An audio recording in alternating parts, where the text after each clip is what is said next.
Tonight on NTC News, teachers take to the ground on campus to send a message to students. Also, how's the registration experience been going? We'll hear what you have to say. And NIU opens its doors to high schoolers. We'll explain why. NTC News starts right now. You're watching NTC News, DeKalb County's only television news source, on the campus of Northern Illinois University and from the Northern Television Center. This is NTC News Tonight.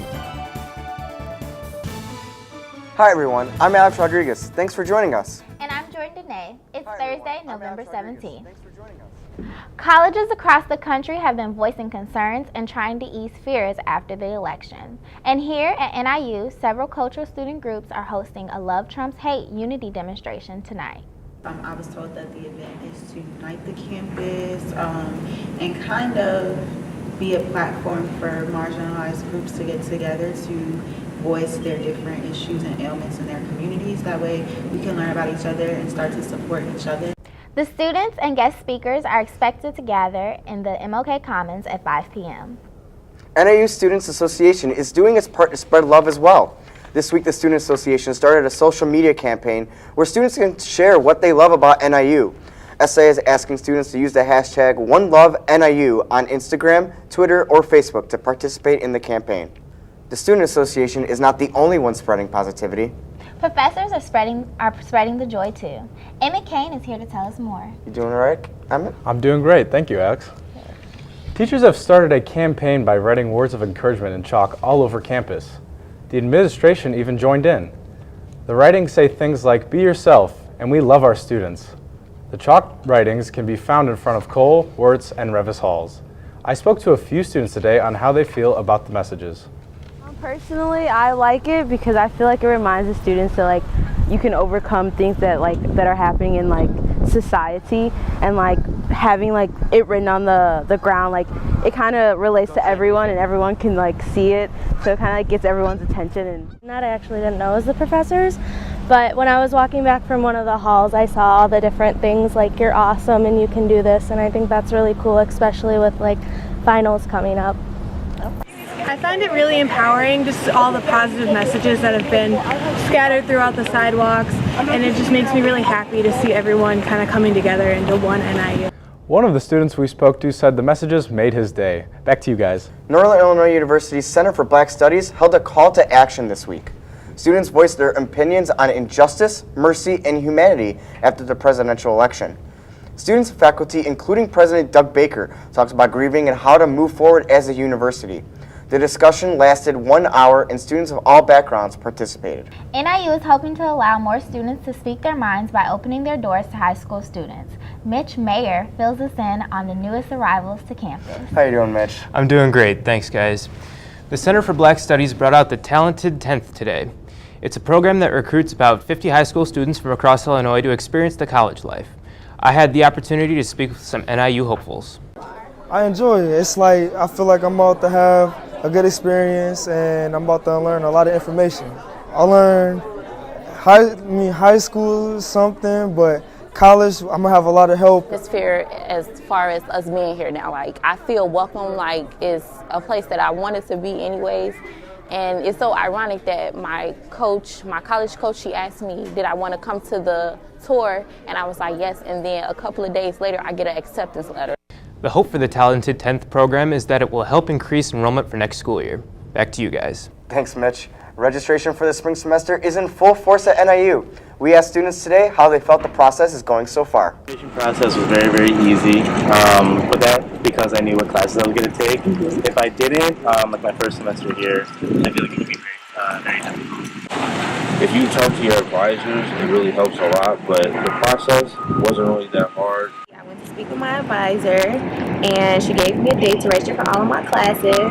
Went online, picked my classes, clicked enroll. The only bad part was that I'm on the waiting list for 2 of my classes. Other than that, it was pretty. Open enrollment for classes begins tomorrow. No registration appointments will be needed after that date, but are still encouraged. A fraternity that was expelled under a cloud of controversy is back on campus. I recently met with a few members of Kappa Alpha Psi to find out what impact the suspension had and their hopes for the future. NIU alumni, students, and Greeks all showed up this past Friday to welcome back Kappa Alpha Psi Fraternity Incorporated after a hiatus that some students thought would never end. In 2011, when Kappa Alpha Psi was found responsible for the violations of the Student Code of Conduct, the minimum sanction that Student Conduct felt was appropriate was a 5-year suspension. The fraternity got suspended after a hazing incident back in 2011, which discouraged a lot of young men, but one student never gave up his hope for becoming a Kappa man. They were actually off suspension, and they got the go-ahead from the university as well as the fraternity's headquarters. It was looking up, and I just kind of felt like, my time is now. Sterling Williams, an industrial engineering major's journey to Kappaland could have been ended short after both NIU and North Carolina A&T State chapter of Kappa were suspended, but he knew nothing worth having comes easy. It just hit me. I was just like, wow, I'm sitting here, I'm marching with a mask on, about to reveal myself to the campus. I'm a Kappa. A revealing that is sure to shake up the entire campus. Sterling, along with his line brothers, have big plans to restore their chapter back to its restored glory. All of NIU's fraternities and sororities have an anti-hazing policy. If you are aware of any hazing issues, you should contact the SILD office. A fundraising effort is in full swing on campus today. The sociology department is teaming up with Rockford's Just Goods store to raise money for the alternate spring break trip. Just Goods is a nonprofit fair trade store that's ran by volunteers and sells handcraft items. You can buy items at the Home Student Center until 4 o'clock today. Last year, the money raised allows students in the program to travel to Florida. Black student-owned businesses around campus are increasing every day, and they're getting publicity at business expos right here at NIU. Here's Paris Bizzle with more. Sisters organization hosts their first Black Business Expo to promote African Americans on campus with their own businesses. So my business is Wish Clothing, and I'm a fashion designer. And I just feel like this will help my business to get my name out there for like campus to see, because you can do pubbing on social media, but it's different when you actually connecting with people in person and whatnot. They can actually see your work in person and whatnot. So that's how I feel like it would help me. Also just, for people to see my passion, other people's passion, and be like, okay, this may be somebody I want to work with in the future. Black Business Expo brought together many African American business owners that wanted to network, sell their product, and share product information. So I decided to come to Business Expo today. One, to just show my support, especially to the African American community, but also to my fellow NIU students. But I also decided to come just to see the different businesses that are on campus and to try to network with other students on campus, just to, get their business more out there for the public. But I feel like the Business Expo was also a way to actually see how it is possible for young African American people to actually own and run their own businesses. 2 hours that the expo lasts, each and every young entrepreneur was able to network with each other and share business cards with students, opening up new doors for them. For NTC News, I am Paris Bizzle. Sisters will be hosting another Black Business Expo next semester. Information for the event will be posted on their Instagram. Now it's time for a quick look at this unusual weather. Here's Emery Danens with the latest. It is another extremely warm November day here in DeKalb. Temperatures today reached up near 72 degrees. It's been very nice out, a little bit breezy, but it still felt very warm since those temperatures were up there in the 70s. Now, we will be seeing colder conditions coming our way later this weekend. So to hear more about the cold weather to come, stay with us. Back to you guys. When we come back, the police chief takes cream, sugar, and questions. We'll explain. Also looking for somewhere to put your old broken Christmas lights? A DeKalb Metal Company has the answer for you when NTC News returns.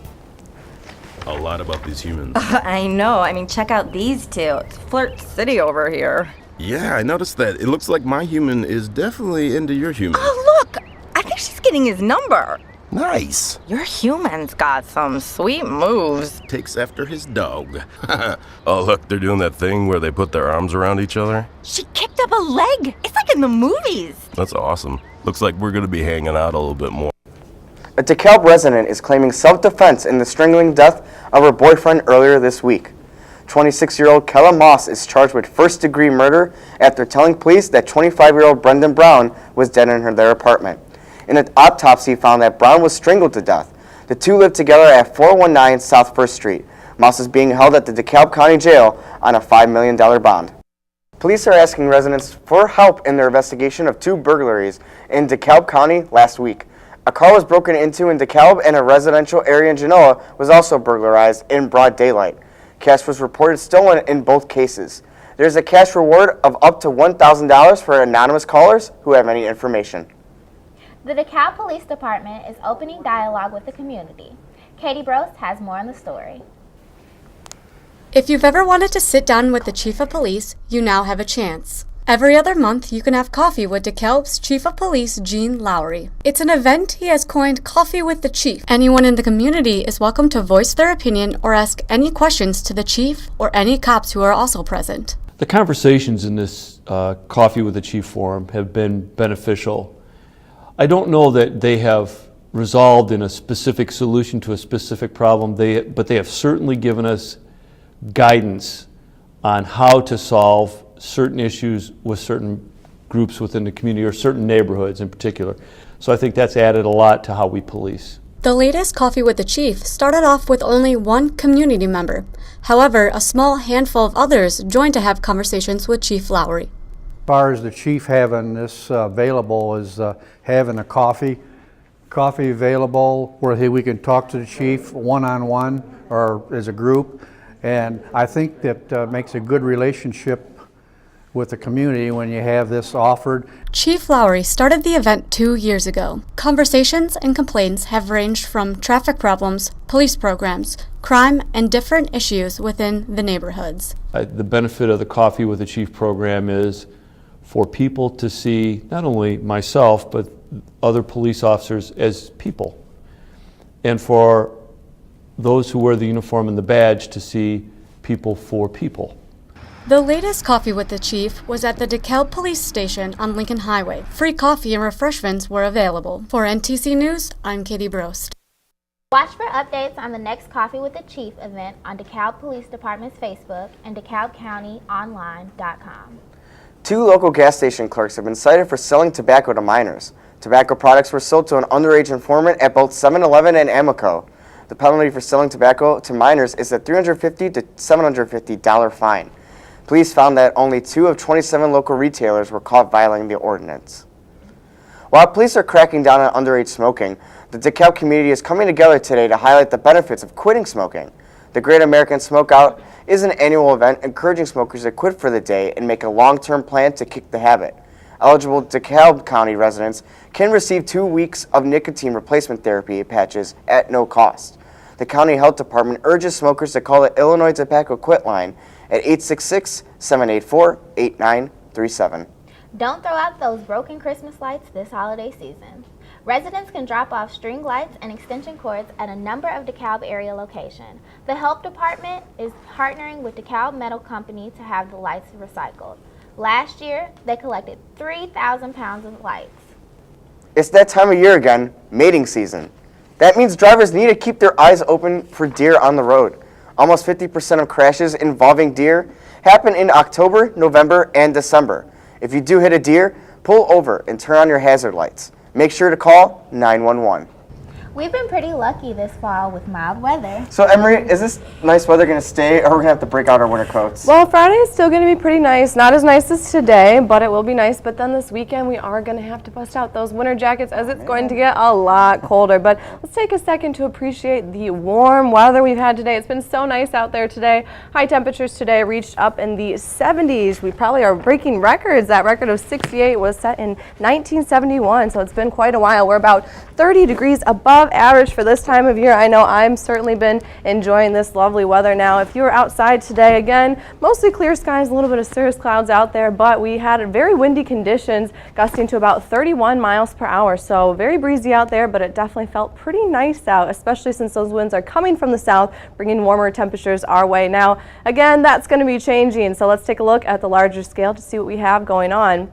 So currently we have this low pressure system and we are in this nice sweet spot which is called the warm sector. Why it's been so nice today, but it's going to change as we go into Friday. That low will move a little bit. We're going to see lots of snow up in Minnesota, and here we could see some rain and snow as this low pressure and cold front start to move past our area Friday into Saturday. So Saturday we are expecting much colder temperatures. Now let's take it back to tonight where we'll see temperatures around 54 degrees again, still pretty breezy from the south, about 25 miles per hour, but that is a pretty warm overnight low. And then as we go into Friday, we'll see temperatures up near 64 degrees. We do have a chance of thunderstorms, and again, it will be very windy. And as that cold front goes through, we'll see the winds transition from the south to the west. So into Friday night, it will get a little colder. We're seeing temperatures now overnight low about 32 degrees. So since we do have a chance of some precip, we might see some snow on Friday night, but again, it won't be anything extreme, so don't worry, but it is going to be colder. And then our 7-day forecast, again, Friday we are seeing high temperatures near 64, but then unfortunately we are seeing those temperatures drop off. Saturday we could see a chance of rain and snow as those temperatures are going to be about 30 degrees less. We're seeing high temperatures Saturday and Sunday in the upper 30s. Then next week climbing back into the 40s, but it is going to be cooler, so hopefully you're able to get outside and enjoy the weather today, as well as hopefully you can get out on Friday and enjoy those pretty warm temperatures before they drop off. All right, everyone, that's all for weather, so let's send it back to the desk. And I'm already going to miss this warm weather. I don't want to bring out my winter coat. Well, coming up next, the latest on presidential-elect Donald Trump's transition into the White House. And girl power was in full force as one women's basketball player has the game of her life when NTC News returns. Here's your check.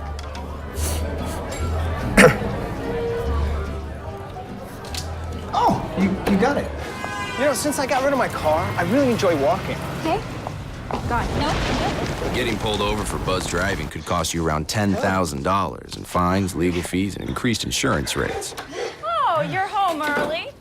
You live with your mom? That'll set your game back a few years. Buzzed, busted, and broke. Because buzz driving is drunk driving. School District 428's board voted to refinance nearly $10 million in bond debt.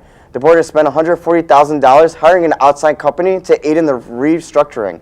The refinancing is meant to prevent an expected property tax hike in 2018. Members of the board say they are taking these measures to cut costs and protect taxpayers. It's been a busy week for President-elect Donald Trump. Political Pit Stop is keeping us up to date on all the recent developments since the election. Here's NTC's Sada Kendor. Here's what's going on this week in politics. Lawmakers are fighting over the recent appointment of Steve Bannon as President-elect Donald Trump's chief strategist. Bannon is the chairman of Breitbart News, a notorious alt-right publication known for its controversial viewpoints. If Trump is serious about seeking unity, the first thing he should do is rescind his appointment of Steve Bannon. Rescind it. Don't do it. The things he said are reprehensible, and we're going to keep a really careful eye on the president and on him. Republicans are coming to the defense of the president-elect and Bannon. I think there's a lot of sour grapes out there. After people lose the election, they're pointing fingers. They're wanting to make him into a caricature. I've met him. I don't think he's a caricature of any of these horrible things the left is bringing out about him. While many human rights organizations are against the appointment, white nationalist group leaders such as Ku Klux Klan leader David Duke are speaking out in support of the Bannon appointments. The New York Times reports that Trump's transition team is in a state of disarray after the dismissal of 3 key players. On Tuesday, Trump fired 2 officials who were handling national security. Those terminations followed the abrupt dismissal of New Jersey Governor Chris Christie on Friday. He was head of the transition team. Trump tweeted on Wednesday that the New York Times is totally wrong on the transition and that things are running smoothly in spite of these recent firings. Via more tweeting on Wednesday, Trump is denying that he is attempting to gain top-level security clearance for his children. The Trump team has yet to announce the roles his children will have in his upcoming presidency. Thanks for taking a stop with us this week. See you next time. I'm Sata Kendor, and this is Political Pit Stop. It was a big day in sports for Husky Nation. Eddie Garcia tells us more.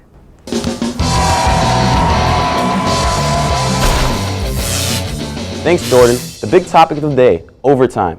NIU comes out on top, and women's basketball wins in double overtime thriller. Let's start off with some football. NIU football put in overtime last night to beat Eastern Michigan. The Huskies came out on top after Jordan Huff ran for his 3rd touchdown of the game in overtime. To seal the victory, Linebacker Alex Schwab stopped Eastern Michigan on a 4th down run. NIU quarterback Ryan Graham was injured in the second quarter of the game, forcing redshirt freshman Daniel Satacaterina to fill the role. Satacaterina is the 3rd quarterback to lead NIU into overtime this season and the 1st to execute a victory. NIU women's basketball defeated the Wisconsin-Milwaukee Panthers in a double overtime thriller.